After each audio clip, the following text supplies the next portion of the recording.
Single great forest में ghost डोलुओं ने श्याओ वू माँ बेटे को घेर लिया, जान पर बनाई। ठीक उसी वक्त एक काला साया जमीन फाड़कर निकल आया, जानवर मार डाले। ब्लैक शैडो आर्मी जबरदस्ती घेरा तोड़कर श्याओ वू माँ बेटी को बचा ले गई, साथ ही दोनों की स्पेस रिंग्स भी उड़ा ले गई। किसी को यकीन नहीं था कि इस शैडो आर्मी का लीडर सिर्फ 6 साल का बच्चा है, जो सिर्फ एक मास्क से अनगिनत परछाइयां बुला सकता है। 100 से ज्यादा साये सामने आ गए, सबके काले कपड़े मुंह ढके हुए, स्लेटी नीली त्वचा, खून जैसी लाल आंखें।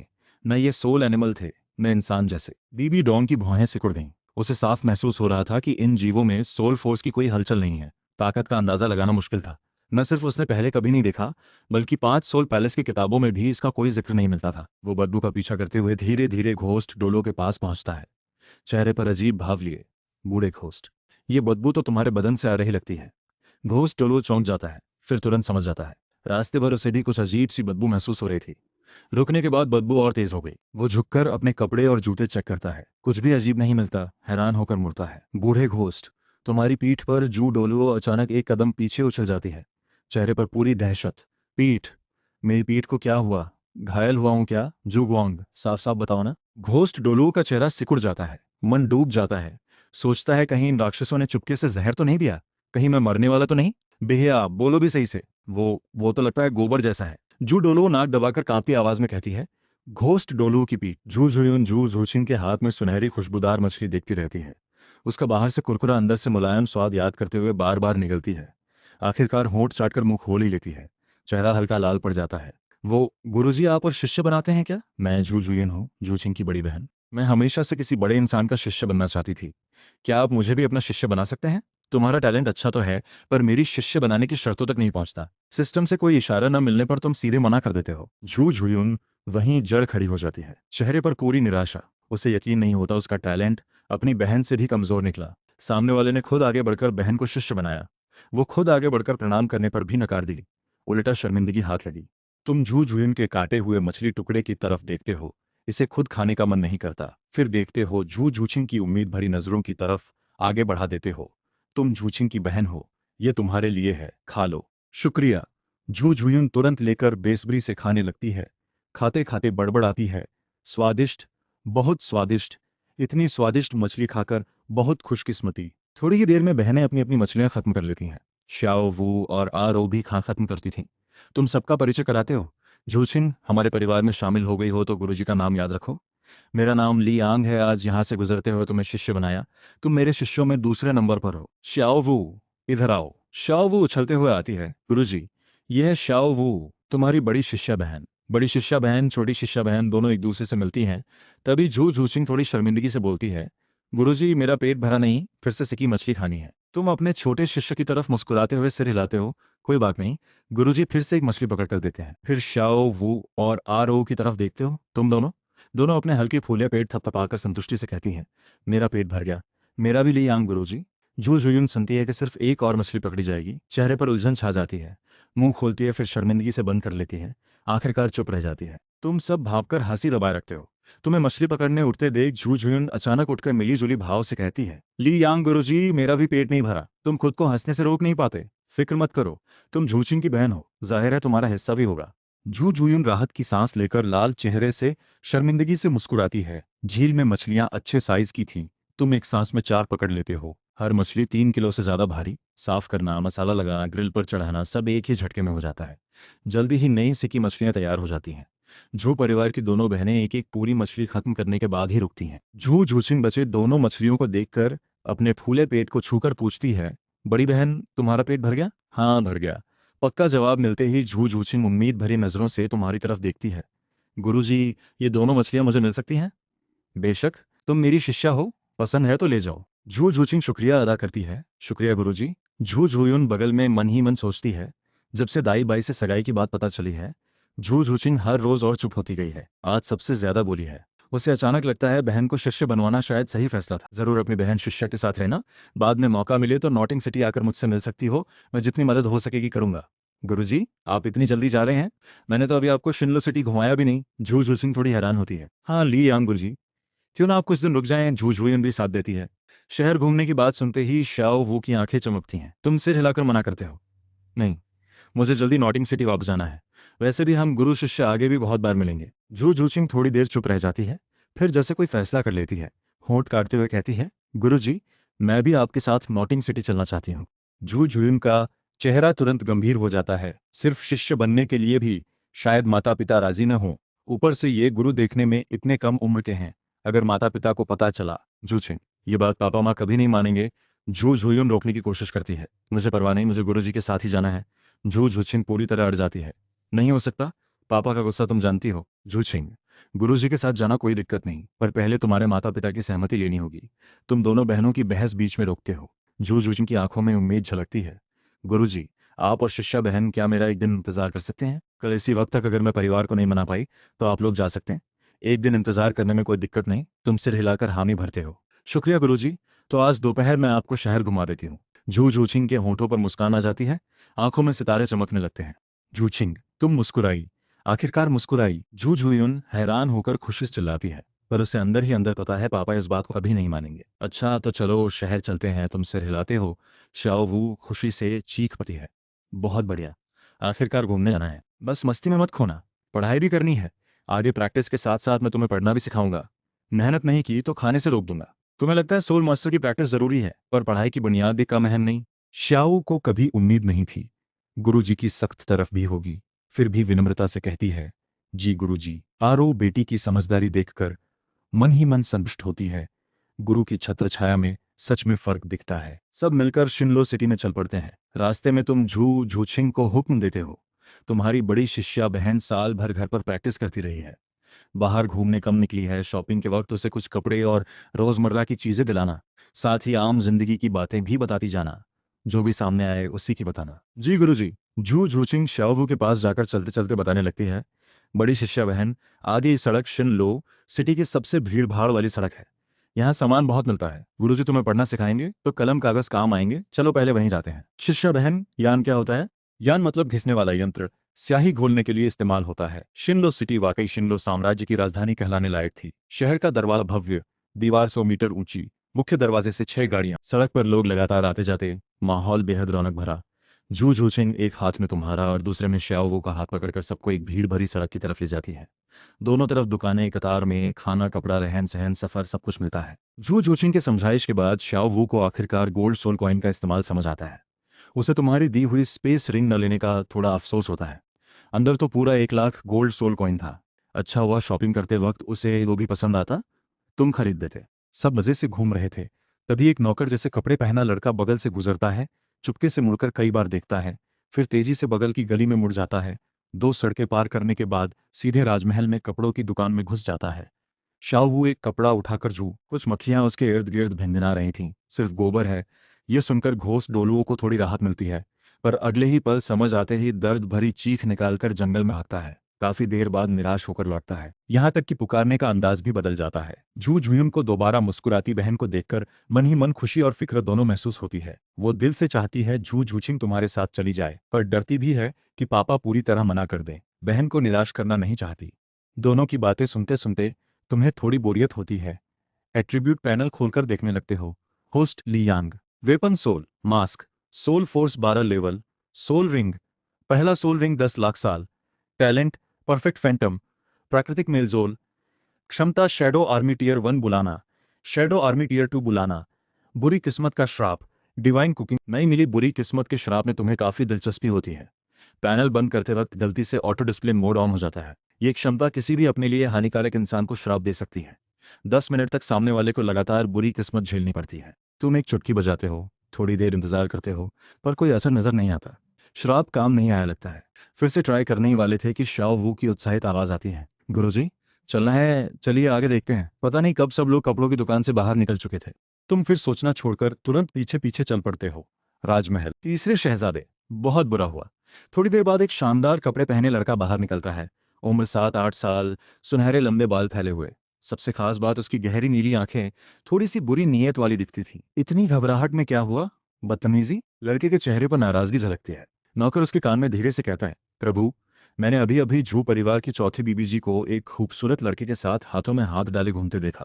बहुत घुले मिले लग रहे थे। लड़के का चेहरा फौरन गंभीर हो जाता है। बुरी तरह गुस्सा भड़क उठता है। इतनी हिम्मत, मेरी मंगेतर से मिलने जुलने की जरूरत। जल्दी मुझे वहां ले चलो, उसे सबक सिखाना है। यही था तीसरा शहजादा डाइमुबाई। जी प्रभु। अभी लेकर चलता हूँ। नौकर डाई मोबाइल को लेकर धड़ाम की आवाज के साथ डाई मोबाइल बिना किसी वजह के जमीन पर गिरता है। माथे से खून बहने लगता है। एक बांह लटक कर बेहरकत हो जाती है। मेरी बांह टूट गई, कोई है? तुरंत हीलिंग सोल मास्टर बुलाओ। डाई मोबाइल दर्द से चीखता है। गार्ड तेजी से भागते हैं। दो नौकरानियां आकर डाई मोबाइल को कमरे में सहारा देकर ले जाती हैं। थोड़ी देर बाद गार्ड बूढ़े इंसान को घसीटते हुए ले आते हैं। बूढ़ा हांफते हुए आता है। जल्दबाजी मत करो, धीरे चलो, बूढ़ी हड्डियां अलग होने वाली हैं। तीसरे शहजादे अगर सिर्फ गिरे हैं तो ज्यादा दिक्कत नहीं होगी। गार्ड सुनते नहीं, उसे सीधे डाई मोबाइल के कमरे में खींच ले जाते हैं। दरवाजे में घुसते ही बूढ़ा ठिठक जाता है। तीसरे शहजादे, ये चोट सच में गिरने से लगी है? हाँ, यहीं इस आंगन में गिरा। डाई मोबाइल नाराजगी से जवाब देता है। मैं करीब 50 साल से इलाज कर रहा हूँ। इतनी बुरी तरह गिरा कोई नहीं देखा।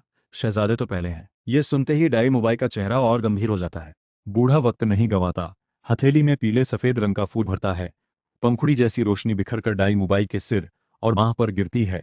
रोशनी बदन में समाते ही खून धीरे धीरे रुक जाता है। थोड़ी ही देर में घाव भी धीरे धीरे भरने लगता है। छोटे आंगन में इलाज खत्म होता है। हीलिंग सोल मास्टर के जाते ही डाई मोबाइल तुरंत बिस्तर से उठ जाता है।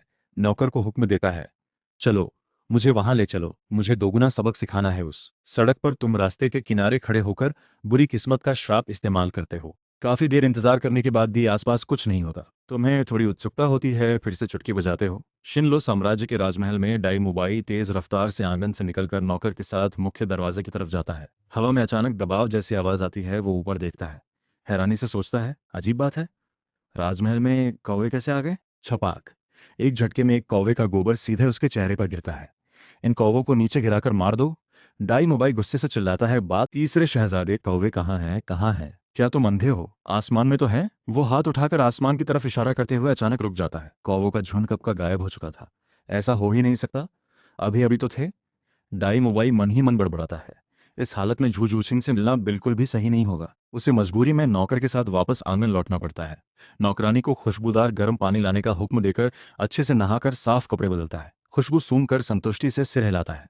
आखिरकार अच्छे से साफ हुआ। दोनों फिर से बाहर निकलते हैं। डाई मोबाइल लगातार जल्दी करने को कहता है, जल्दी करो, वो लड़का किसी हालत में भागने नहीं पाना। राजमहल से 3 सड़कें दूर तुम्हारी भौहें सिकुड़ जाती हैं। 2 बार इस्तेमाल कर चुका, कुछ भी असर नहीं दिखा। बात खत्म होते ही तुम एक बार फिर चुटकी बजाते हो। राजमहल के अंदर डाई मोबाइल नौकर की धीमी चाल पर नाराज हो रहा था। नौकर पूरी ताकत लगाकर उसके साथ चलता है। दरवाजे के गार्ड झुककर सलाम करते हैं। डाई मोबाइल ध्यान भी नहीं देता।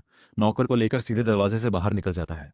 धड़ाम, जोरदार आवाज के साथ एक शानदार बड़ी गाड़ी सीधे डाई मोबाइल से टकराती है।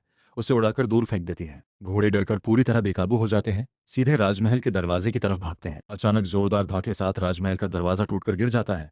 गाड़ी कुछ मीटर दूर तक लुढ़ककर आखिरकार रुकती है। नौकर हैरान होकर वहीं जड़ खड़ा रह जाता है।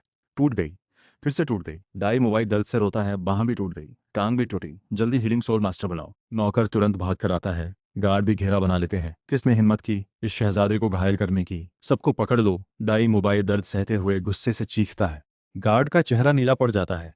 तीसरे शहजादे, वो तो सम्राट के कल मिलने आने वाले थियान डो एम्पायर के दूत हैं। लगता है वो भी बुरी तरह घायल हुए हैं। डाई मोबाइल का चेहरा सिकुड़ जाता है।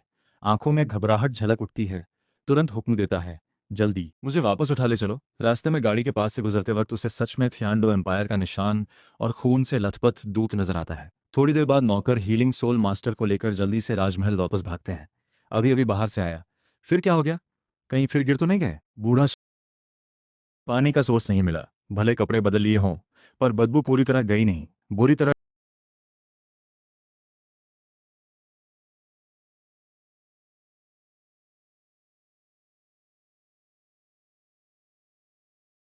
पापा ने इन दिनों और भी कोई खास मेहमान बुलाया है क्या? नहीं लगता प्रभु। अच्छा हुआ डाई मोबाइल राहत की सांस लेकर बात करने ही वाला था कि नौकर आगे आकर रोक देता है। चापलूसी भरे अंदाज में, प्रभु मुझे एक छिपा हुआ रास्ता पता है, आधा रास्ता बच जाएगा, वहीं से चलें। जल्दी रास्ता दिखाओ। डाई मोबाइल तुरंत मान लेता है। नौकर के साथ बगल की गली में घुस जाता है। सड़क पर तुम पहले ही 3 बार बुरी किस्मत का श्राप इस्तेमाल कर चुके थे, कोई भी असर नहीं दिखा। हल्की झिक के साथ खुद से कहते हो, एक बार और ट्राई करते हैं। फिर से चुटकी बजाते हो। कुछ देर बाद शिंदो सिटी की एक गली में जोरदार धमाका होता है। एक पुराना और जर्जर दीवार अचानक ढह जाता है। नौकर मलबे किनारे खड़ा घबराया हुआ मदद मांगता है। जल्दी बचाओ। तीसरे शहजादे नीचे दब गए। वो पहले ही बेहोश हो चुका था। प्रभु, होश में आइए। नौकर लगातार आवाज लगाता है। डाई मोबाइल हल्के से आंखें खोलता है। आवाज बेहद कमजोर, दर्द हो रहा है। जल्दी मुझे राजमहल वापस लेकर चलो। हीलिंग सोल मास्टर बुलाओ। कहते ही फिर बेहोश हो जाता है। नौकर उसे पीठ पर उठाकर राजमहल की तरफ भागता है। दरवाजे पर पहुंचते ही एक बूढ़ी आवाज सुनाई देती है। क्या फिर से तीसरे शहजादे को कुछ हुआ है? हीलिंग सोल मास्टर, आप यहाँ हैं? बहुत अच्छा। प्रभु टूटी दीवार से घायल हुए हैं। नौकर हैरानी और खुशी दोनों से कहता है। दूसरी बार बुलाने पर मुझे लगा शायद शहजादे को फिर से मेरी जरूरत होगी, इसलिए गया नहीं। बूढ़ा खुद पर गर्व करते हुए कहता है, पर पीठ पर बंधे डाई मुबाई को देखते ही चौंक जाता है। इतना बुरा घायल पहले से भी ज्यादा। खैर, बचाना जरूरी है, जल्दी अंदर ले चलो। बूढ़ा साथ। इस बार इलाज पिछली तीनों बार से भी ज्यादा देर तक चला। डाई मुबाई ठीक होते होते बूढ़ा थककर जमीन पर बैठकर जोर से हांफने लगता है। अब नहीं होता, आज का ये आखिरी बार है। फिर कुछ हुआ तो मुझे मत बुलाना, मेरी बूढ़ी हड्डियां सह नहीं पाती। डाई मुबाई ध्यान नहीं देता। बिस्तर से उठकर बेमन से नौकर से कहता है, चलो। पर आंगन से बाहर निकलते ही थोड़ी झक के साथ रुक जाता है। आज का किस्मत सच में अजीब चल रहा है। बार बार बेवजह चोट लग रही है। यही सोच रहा था कि नौकर आगे आकर पूछता है, प्रभु क्या अभी भी उस झू परिवार की चौथी बीबी जी के साथ वाले को ढूंढने चलेंगे? झू परिवार की चौथी बीबी जी सुनते ही डाई मुबाई का जोश लौट आता है। चलो दोनों तेजी से राजमहल के बाहर की तरफ निकलते हैं। सड़क पर तुम चारों तरफ नजर दौड़ाकर 3 बार चक्कर लगाते हो आसपास। पहली बार ऐसी अजीब स्थिति सामने आई है, आखिर हुआ क्या है? फिर से चुटकी बजाते हो। राजमहल के दरवाजे पर डाई मुबाई इसी सोच में था कि बड़े रास्ते से जाएं या छोटे।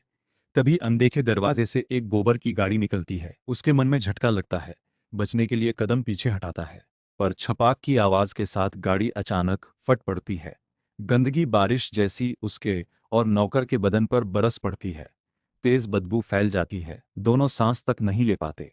डाई मुबाई आंखें लाकिए आसमान की तरफ चीख उठता है। थोड़ी देर बाद हार मानकर बेबसी से वापस आंगन लौट आता है।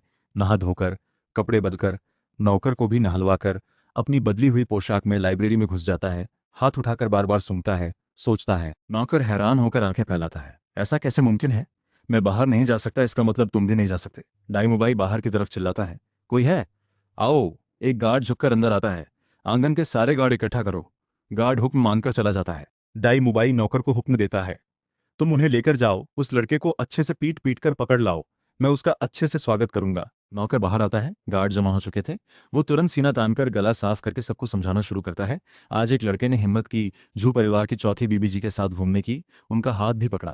प्रभु ने हुक्म दिया है, तुम सब जाकर सबक सिखाओ और उसे पकड़ कर लाओ। गार्ड्स में हलचल मच जाती है। झू परिवार की चौथी बीबी जी तो तीसरे शहजादे की मंगेतर नहीं है क्या? अभी सगाई नहीं हुई है ना? राज परिवार और झू परिवार का रिश्ता तो परंपरा है, सगाई हो या न हो बात तो एक जैसी ही है। उस लड़के को इतनी हिम्मत चौथी बीवी जी का हाथ पकड़ने की, प्रभु की कोई इज्जत ही नहीं समझी उसने। जरूर पकड़ कर लाना, वरना बात ही अजीब हो जाएगी।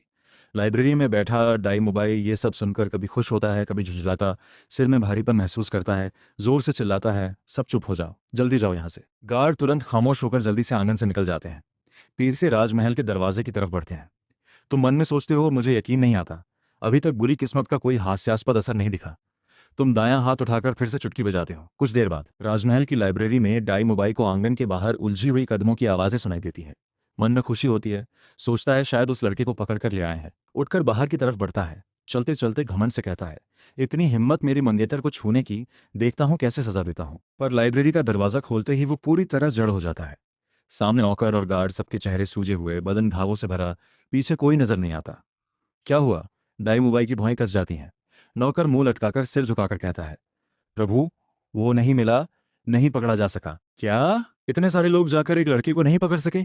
उल्टा इतनी बुरी तरह पिट गए। डाई मुबाई का गुस्सा भड़क उठता है। हम उससे मिल तक नहीं पाए। नौकर की आवाज कांपती है, नहीं मिले। वो बिना कुछ बोले सीधे हमें मारने लगे, हमें सफाई देने का मौका भी नहीं दिया। नौकर रोते हुए कहता है। आंसू बहने लगते हैं। धड़ाम की आवाज के साथ जमीन पर घुटनों के बल गिर जाता है। प्रभु हमारे लिए इंसाफ कीजिए, दुश्मन के आदमियों ने बहुत बुरी तरह पीटा। हम तो बस झू परिवार की चौथी बीबी जी के साथ वाले को पकड़ने गए थे। चलो निकलो, सब निकलो ऐसे। डाई मुबाई जोर से चीख कर बात काटता है। नौकर और गार्ड डरकर लड़खड़ाते हुए आंगन से भाग जाते हैं। कमरे में सिर्फ डाई मुबाई अकेला रह जाता है, चेहरा एकदम गंभीर। तभी दरवाजे पर तैनात गार्ड सूचना देता है, तीसरे शहजादे सम्राट ने बुलाया है। डाई मुबाई फौरन उठकर बाहर निकलता है। सम्राट का दूत पहले से आंगन के सामने इंतजार कर रहा था। मन में अशुभ आशंका उठती है। धीमी आवाज में पूछता है, क्या पता है पापा, किस बात के लिए बुला रहे हैं? मुझे नहीं पता, सम्राट ने बस जल्दी आने को कहा है, आप सावधान रहिए। सम्राट का मूड ठीक नहीं लगता। दूत की गंभीरता से डाई मुबाई हिम्मत नहीं करता। दूत के साथ आंगन से निकल पड़ता है। शिनलो साम्राज्य के मुख्य दरबार में सन्नाटा छाया है। राज सिंहासन पर शिनलो सम्राट बैठा है। डाई मुबाई तेजी से आगे बढ़कर घुटनों के बल गिर जाता है, पापा को प्रणाम। सम्राट एक शब्द भी नहीं बोलता, बस ठंडी नजर से घूरता है। डाई मुबाई सिर झुकाए जमीन पर बैठा, हिलने की हिम्मत नहीं करता। थोड़ी देर बाद चोरी से नजर उठाकर देखता है।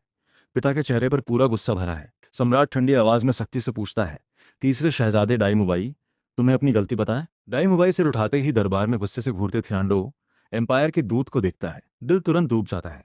समझ जाता है फिर से कोई नई मुसीबत आने वाली है। वो सिर झुकाकर विनम्रता से कहता है, जी मुझे अपनी गलती पता है, गलती मान ली, अच्छा है। जिन लोगों को बचाने कहा था वो कहाँ है? पास खड़े शैडो सैनिक की तरफ देखते हो? वो सैनिक बेवजह हाथ फैला देता है, बस फॉरेस्ट सिग्नल जैसा इशारा करता है। तभी तुम्हें ध्यान आता है सामने मौजूद सायों की संख्या पहले से आधी कम है। तुरंत समझ आता है ट्रांसपोर्ट में गड़बड़ हो गई। तुम और शाओ वू माँ बेटी एक ही जगह नहीं पहुंचे। तुम्हारा मतलब उन्हें कहीं और भेज दिया गया? शैडो सैनिक सिर हिलाता है। अच्छा जाओ उन्हें ले आओ। तुम्हें थोड़ी बेबसी होती है। ये शैडो आर्मी अब भी इतनी भरोसेमंद नहीं। सैनिक हुक्म मानकर पल भर में जमीन में समा जाता है। तभी दो और शैडो सैनिक आगे आकर विनम्रता से 2 रिंग्स सौंपते हैं, स्पेस रिंग्स। तुम थोड़े हैरान हो। दोनों सैनिकों के चेहरे पर पूरी उलझन। जाहिर है इन्हें पता नहीं ये चीज क्या है। तुम्हारे मन में कुछ खटकता है, ये कहीं बीबी डोंग की? थियान डो दूध की गाड़ी से टकराकर उसे घायल करने और राजमहल का दरवाजा तोड़ने की सजा? 3 महीने के लिए घर में नजरबंद। डाइमुबाई तुरंत आंखें फाड़कर देखता है, यकीन नहीं होता। बस गाड़ी टकराई और दरवाजा टूटा, इसके लिए 3 महीने की नजरबंदी? पापा घोड़े ही डर गए थे। और मैं तो।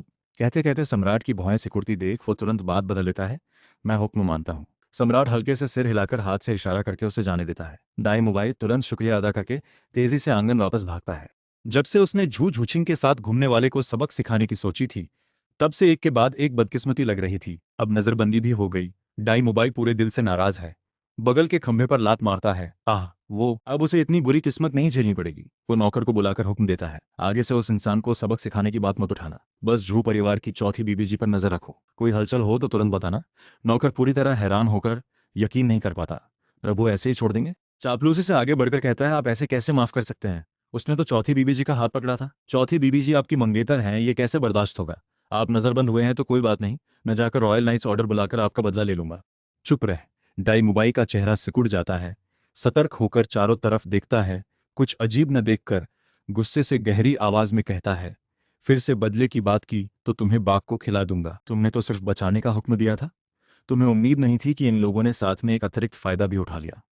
अचानक तुम्हें लगता है ये इतने भी भरोसे के लायक नहीं है। ऐसा नहीं है।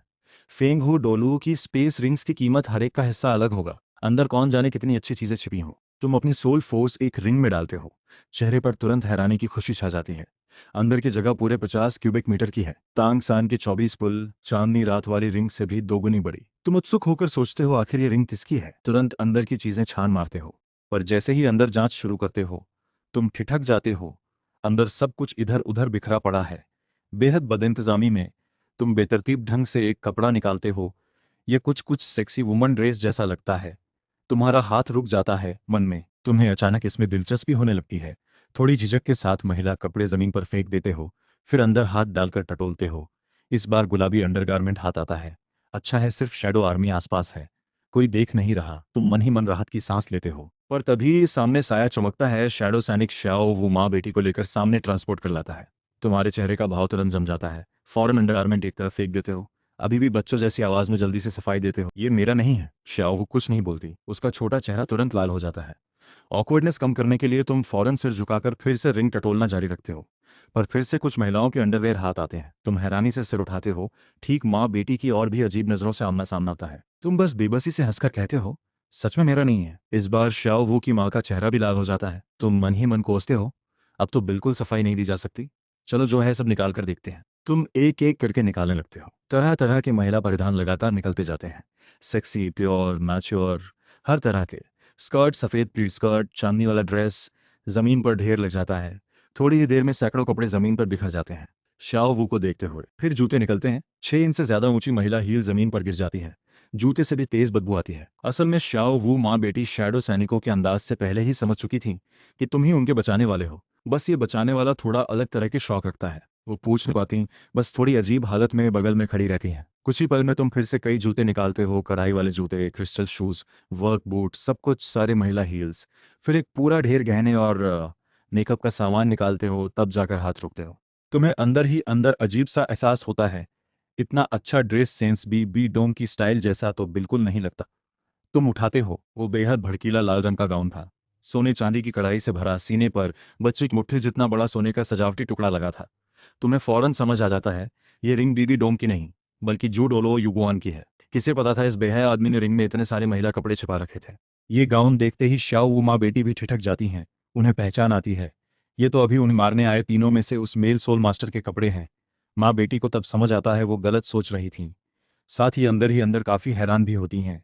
ये उनका बचाने वाला वाकई न सिर्फ उन्हें बचाया बल्कि उल्टा पीछा करने वालों की स्पेस रिंग तक छीन ली।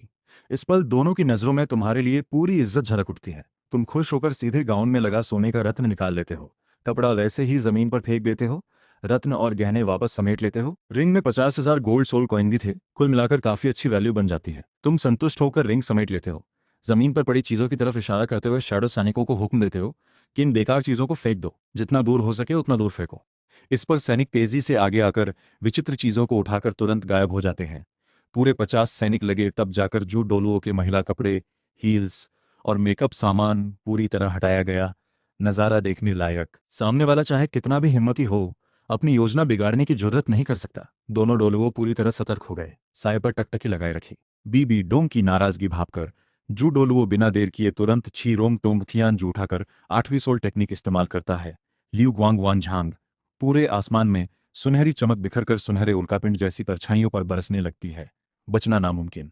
जू डोलुओ अपनी सोल टेक्निक देखकर खुशी से मुस्कुराता है। दूर खड़ा घोस्ट डोलुओ मन ही मन बड़बड़ाते हुए गाली देता है, ये सिसी बेहया वाकई पागल है। जू डोलुओ चलते चलते बगल में हट जाता है, चेहरे पर पूरी नफरत। बूढ़े घोस्ट, चुप रह, मैं ऐसा चाहता तो पानी ढूंढना मुश्किल न होता। घोस्ट डोलुओ की बात पूरी नहीं होती कि वो अचानक रुक जाता है। बेहया, वो बंदर वहां कुछ जाना पहचाना सा लग रहा है ना। बीबी डोंग और जू डोलुओ रुककर उसके इशारे की दिशा में देखते हैं।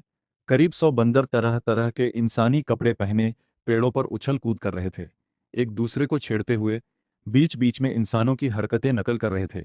नज़ारा बड़ा हास्यास्पद था। वो तो मेरा वर्क आउटफिट है, वो स्कर्ट भी मेरी है। जू डोलुओ वहीं जड़ हो जाता है। चरर, जोर से आवाज आती है। एक बंदर के बदन पर मौजूद मेड ड्रेस डाल से फटकर बड़ा सुराख हो जाता है। वो हैरान होकर सिर खुश जाता है, फिर घबराकर आह। जू डोलुओ बहुत दर्द भरी चीख निकालता है। बंदर तुरंत सन्न रह जाते हैं। ये मरे हुए बंदर, मेरे खजाने वापस करो, ये तो मेरी आधी उम्र की जमा पूंजी थी। जू डोलुओ पूरी तरह पागल हो जाता है, हाथ उठाकर वेपन सोल छोड़ने की तैयारी करता है। 9वीं सोल टेक्निक। जू हुआ काई मंदी हुआ लुओ रेन डुआन छांग। विशाल छी रोंग तोंगथियान जो आधे हवा में ही उठता है कि उसकी हरकत अचानक जम जाती है। बंदर कहाँ है? सामने पूरी तरह खाली था, बस अभी भी हिलते डुलते पेड़ की डालियां बची, वहां बंदरों का साया तक नहीं दिखता। जू डोलुओ का चेहरा तुरंत उतर जाता है। घोस्ट डोलुओ हंसते हुए आगे इशारा करता है। बिजली जैसी तेजी से एक परछाई जंगल में घुसकर पीछा करने चली जाती है। थोड़ी देर बाद जू डोलुओ निराश होकर वापस आता है, हाथ में सिर्फ एक क्रिस्टल शू बचा होता है। बीबी डोंग की भौहें और सिकुड़ जाती हैं। मूड और भी खराब हो जाता है, कहीं मेरे कपड़े भी अंत में इन बंदरों के हाथ ना लग जाएं। खाली हाथ लौटे जू डोलुओ को देखकर वो हल्की आह भरती है। तुम्हें क्या पता उस रिंग में जो कीमती वस्तुएं थीं, 2 सोल बोन, वो कुछ किताबें भी सोल बोन से कम कीमती नहीं थीं। साथ ही मेरी डायरी भी, न जाने अब क्या हाल में होगी। थोड़ी देर की खामोशी के बाद वो आगे बढ़ता है। शाओ वो माँ बेटी फिर से एक झटका खा जाती हैं। कहीं ये भी उन तीनों टाइटल डोलुओं से काफ़ी कुछ हाथ लगने का एहसास होते ही तुम्हें बेसब्री से अंदर देखने का मन करता है। फौरन एक धीमी सी हैरानी भरी चीख निकलती है। अगर जू डोलुओं की 50 क्यूबिक मीटर वाली रिंग को खजाना कहें तो ये तो सच में बेहद खास साबित होती है। स्पेस पूरी 500 क्यूबिक मीटर की है, पहली रिंग से 10 गुना बड़ी। पिछली गड़बड़ी वाली रिंग से अलग इस रिंग में सब कुछ बेहद करीने से रखा हुआ था। कपड़े, गहने, जेवर, एक पुरानी वीणा, 3 बेहद कीमती डिजाइन वाले जेड डिब्बे, साथ ही ढेर सारे गोल्ड सोल कॉइन, सब बड़े व्यवस्थित तरीके से रखे गए थे। महिलाओं के कपड़े और गहने देखकर तुम्हें लगता है कहीं ये बीबी डोम की तो नहीं, पर अंदर मेकअप का सामान ना होने से तुम फिर उलझन में पड़ जाते हो। तुम आराम से कपड़ा निकालते हो, ये चमकदार सुनहरे रंग की लंबी गाउन ड्रेस थी बीबी डोम के बदन पर। वो भी तुम्हारे भविष्य के फॉलोअर बनाने के उम्मीदवारों में से एक था, इसलिए तुमने उसके कपड़े नहीं छेड़े, वापस उसी तरह रख दिए। उस सुनहरी गाउन को देखकर शाओ वू की माँ को भी रिंग के मालिक का अंदाजा हो जाता है। आज भी उस दिन की तबाही की याद उसे झकझोर देती है, यहाँ तक कि उस पोप की स्पेस रिंग तक छीन ली गई। उसकी नजर सोल एनिमल एनसाइक्लोपीडिया पलटकर देखते हो तो पता चलता है इसमें लगभग पूरे महाद्वीप के सभी जाने पहचाने सोल एनिमल्स का विस्तृत रिकॉर्ड है। हर सोल एनिमल की खासियत, हमला करने का तरीका, साथ ही सोल एनिमल की उम्र पहचानने और सोल रिंग की खासियत समझने के तरीके भी बताए गए हैं। ये जानकारी तुम्हारे बेहद काम आने वाली थी। वापस रख देते हो, फिर एक और पुरानी किताब उठाते हो। कवर पर लिखावट धुंधली हो चुकी थी, बमुश्किल पढ़ पाते हो। किताब का नाम सोल जैसा कुछ लगता है। किताब भले पुरानी हो, अंदर की जानकारी तुरंत तुम्हारा ध्यान खींच लेती है। वेपन सोल खून के रिश्ते से मिलता है। पिछले 100 सालों में पूरे महाद्वीप में कुल 19 ऐसे सोल मास्टर पैदा हुए जिनकी सोल फोर्स जन्म से ही पूरी थी। सोल मास्टर का पहला सोल रिंग कम से कम 423 साल, दूसरे से 9वें सोल रिंग तक 10 लाख साल का सोल रिंग अवशोषित किया जा सकता है। यहाँ तक पढ़ते हुए तुम कुछ खास ध्यान नहीं देते, आगे पढ़ते चले जाते हो। फूड टाइप वेपन सोल जानवर के सोल रिंग अवशोषित कर सकता है, इसी तरह उल्टा भी होता है। सोल मास्टर जब बड़ी उपलब्धि हासिल कर लेता है तो सोल रिंग हासिल किए बिना भी आगे प्रैक्टिस जारी रख सकता है।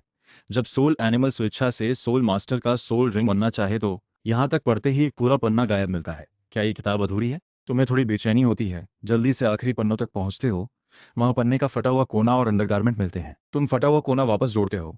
उसमें लिखा है, सोल मास्टर सोल रिंग अवशोषित करने की एक सीमा रखता है, पर खास वेपन सोल या शरीर आम इंसानों से अलग हो तो ये सीमा तोड़ी जा सकती है।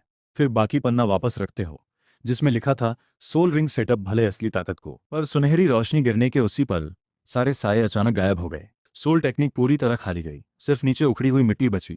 जू डोलुओ का चेहरा तुरंत उतर गया। सावधान, घोस्ट डोलुओ धीमे से चिल्लाया।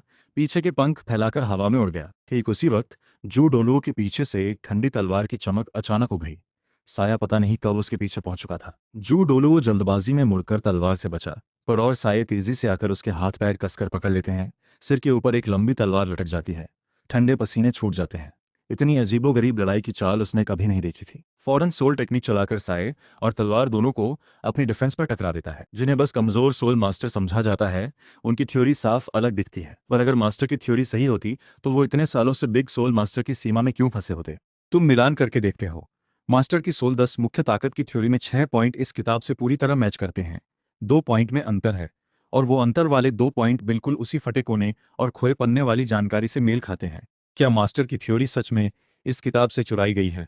10 में से 8-9 मौकों में यही सच लगता है। तथाकथित 10 मुख्य ताकतें शायद सिर्फ 2 पॉइंट ही उनकी अपनी हों, और उससे भी हास्यास्पद बात, वो भी 2 पॉइंट गलत लिखे। तुम किताब वापस रख देते हो। पुरानी किताबों में एक ट्विन वेपन सोल और कुछ सोल मास्टर प्रैक्टिस मैनुअल भी मिलती हैं। सब तुम्हारे लिए दिलचस्प थी। तुम फिलहाल बारीकी से पढ़ने में जल्दबाजी नहीं करते, बाद में धीरे धीरे पढ़ने की सोचते हो, क्योंकि तुम्हारा ध्यान अब उन 3 खूबसूरत जेट डिब्बों की तरफ खिंच चुका था। पहला जेट डिब्बा खोलते हो, हल्की नीली रोशनी बहकर बाहर आती है। तुम्हारा दिल जोर से धड़कता है। Soul bone. सोल मास्टर के लिए सोल बोन सबसे कीमती खजाना है। ऐसा मौका बार बार नहीं मिलता। जेट डिब्बे में एक हड्डी थी जो कीमत में स्पाइन बोन के बाद सबसे कीमती मानी जाती है। यही वो 50,000 साल पुराना ज्ञान केंद्रित बुद्धि हड्डी थी। तुम उत्साहित होकर दूसरा जेट डिब्बा खोलते हो। तेज लाल रोशनी चमकती है। हड्डी के आकार की एक दाहिनी बांह की हड्डी सामने आती है।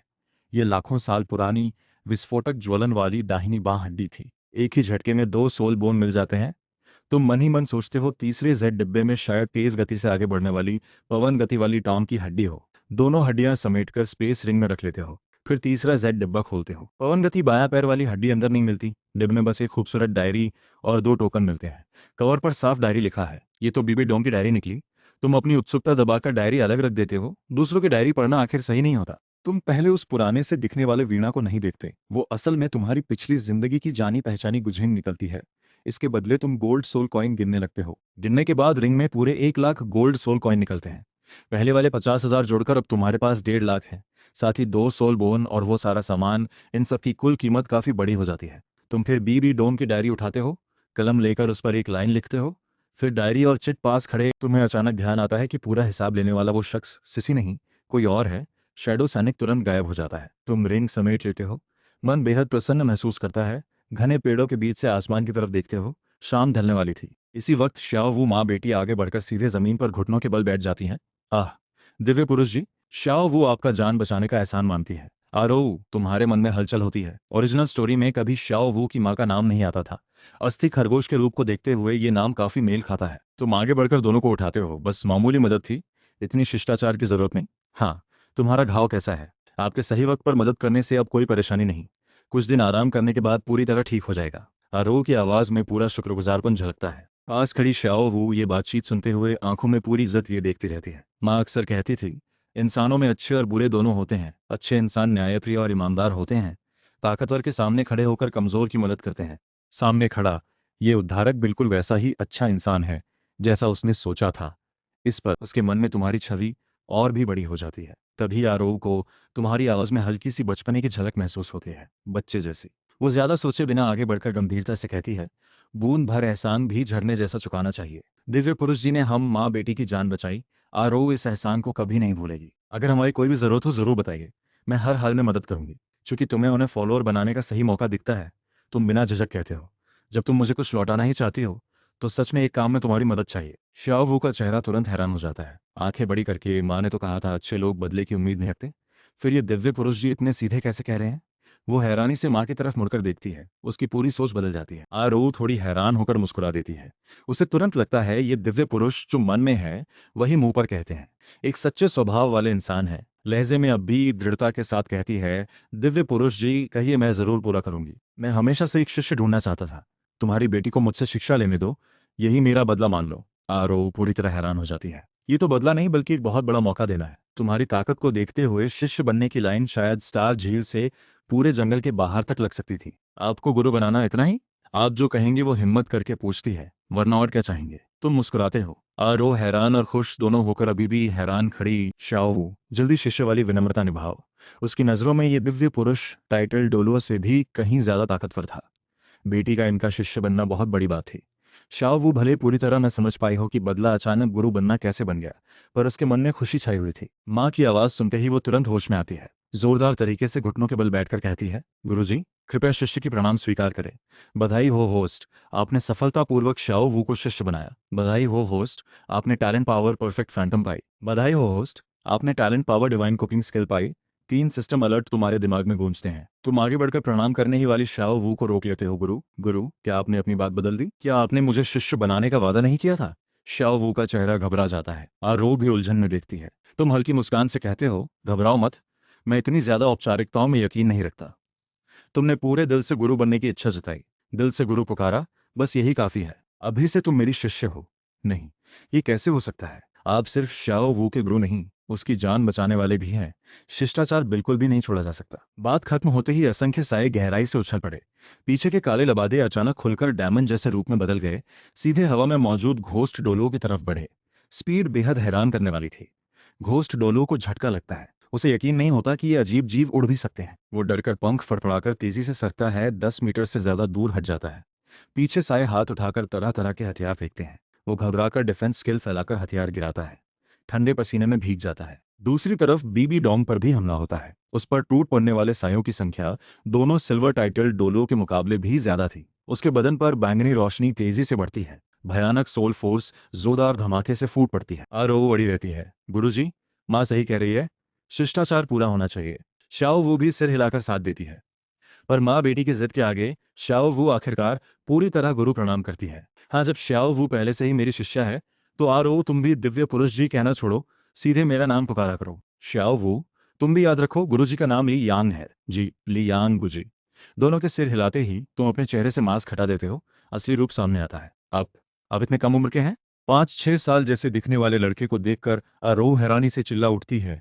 उसे यकीन ही नहीं होता कि जिसने उसे और बेटी को बचाया वो एक बच्चा है। गुरुजी, आप इतने खूबसूरत हैं। शाओ वो उत्साह से चिल्ला उठती है। इंसानी दुनिया में अक्सर आती जाती आरो ने भी आज तक इतना सुंदर लड़का नहीं देखा था।